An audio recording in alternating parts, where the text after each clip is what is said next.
गाथा 28 नंबर में हमने देखा था 7 तत्व 9 पदार्थ। ये भी देखा था कि जो उसमें से जीव और अजीब हैं, इनका वर्णन चूंकि पहले किया जा चुका है 27 नंबर तक की गाथाओं में। इसके बाद अब तत्व के क्रम में चलें तो अगला नंबर है आश्रव तत्व का। तो आश्रव तत्व का वर्णन इस गाथा में है। आश्रव के दो भेद किए गए हैं, द्रव्याश्रव और भावाश्रव। इस गाथा में देखते हैं अपन। आसवदी जेड़ कम्मम परिणामेण पणु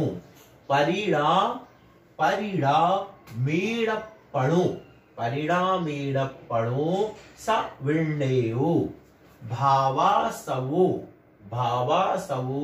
जिणुत्तो कम्मा सवणम परो होदी। आसवदिजेण कम्मम परिणामेण पणो सविण्डेयो भावा सवो जिणुत्तो कम्मा सवणम परो होदी। तो इस प्रकार से यहां पर क्या कहा जा रहा है? आसवदी यानी आते हैं, क्या? जीर्ण जिससे,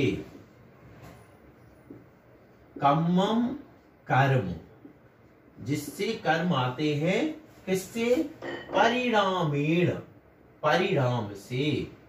तो जिस परिणाम से कर्म आते हैं, किसके? अपणों यानी आत्मा के,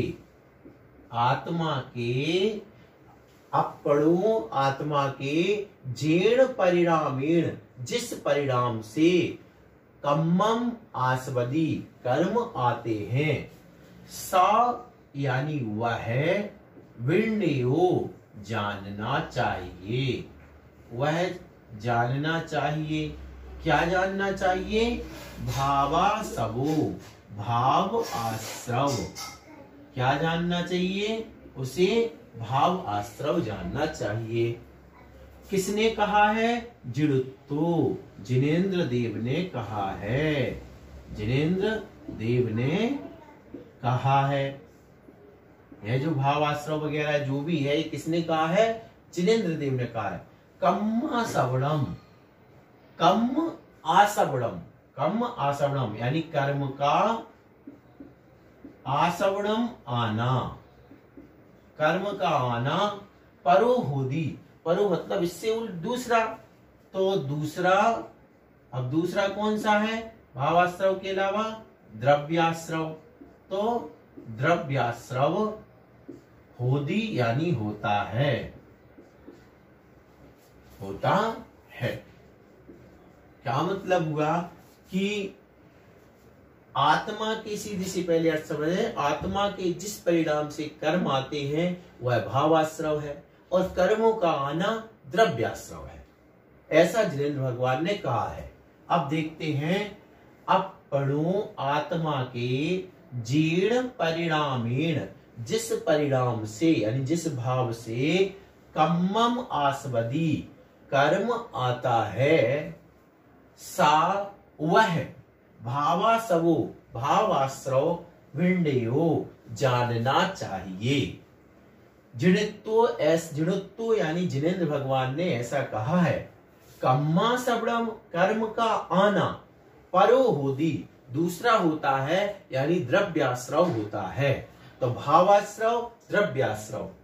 अब ये यहां जैसे आश्रव तत्व की बात है, इसके बाद निर्जरा संबल जो भी आएगा वो भाव और द्रव्य दोनों रूप से बताया जाएगा।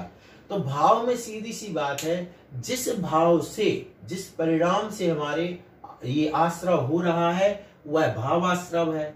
और आश्रव होना, कर्मों का आना, जो कर्म आए, ज्ञान वर्णादि कर्म आए, वो द्रव्याश्रव है। बिल्कुल सरल है कि आत्मा के जिस परिणाम से जिस भाव से कर्म आ रहा वो भावाश्रव है और कर्म का आना ये द्रव्याश्रव है। तो भाव ही भावाश्रव है और कर्म का आना द्रव्याश्रव है।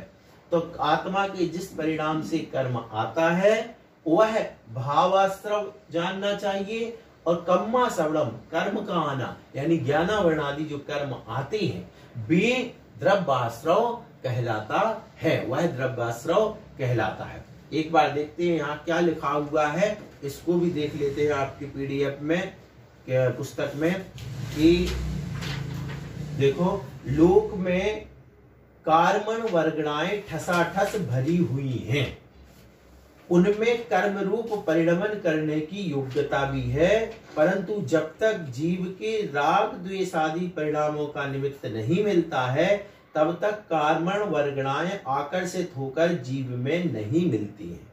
क्या कहा, पूरे में ये कार्मण वर्ग मतलब कार्मण वर्गणाएं ठसाठस बनी हुई हैं, लेकिन वे हमसे कब चिपकेंगी, आत्मा के पास कब आएंगी, जब जीव राग द्वेष परिणाम करेगा, और यही जो परिणाम करना है यही भावाश्रव है। फिर इसलिए आत्मा के जिस परिणाम से कर्म का आना होता है उसको जिनेश्वर द्वारा भावाश्रव कहा जाना चाहिए। जिस परिणाम से कर्म आएगा वह परिणाम भावाश्रव है, और ज्ञानावरणादि रूप कर्मों का आना जो है वह द्रव्याश्रव है। अब इसके बाद पहले भावाश्रव हुआ, भाव कर लिया ऐसा, फिर उससे भावाश्रव हो गया, और उसके माध्यम से जो कर्म आ रहे हैं ज्ञानावरणादि कर्म बनेंगे, वे द्रव्याश्रव हो गए। और भाव और द्रव्य अपन हर जगह जानते हैं कि हमने जो भाव करे और भाव के फिर उसके बाद क्रिया करना, उसकी परिणति हो जाना, वह द्रव्य रूप होती है। तो भावों में परिणाम जब हुए वह भावाश्रव हो गए, और वह जो काम हो गया वह द्रव्याश्रव हो गया, यानी जो काम ज्ञानावरणादि कर्म है उनका आना द्रव्याश्रव कहलाता है। बहुत सरल है, आत्मा के जिन परिणामों से कर्म आते हैं वे भावाश्रव है, और कर्मों का आना ज्ञानावरणादि कर्मों का आना द्रव्याश्रव कहलाता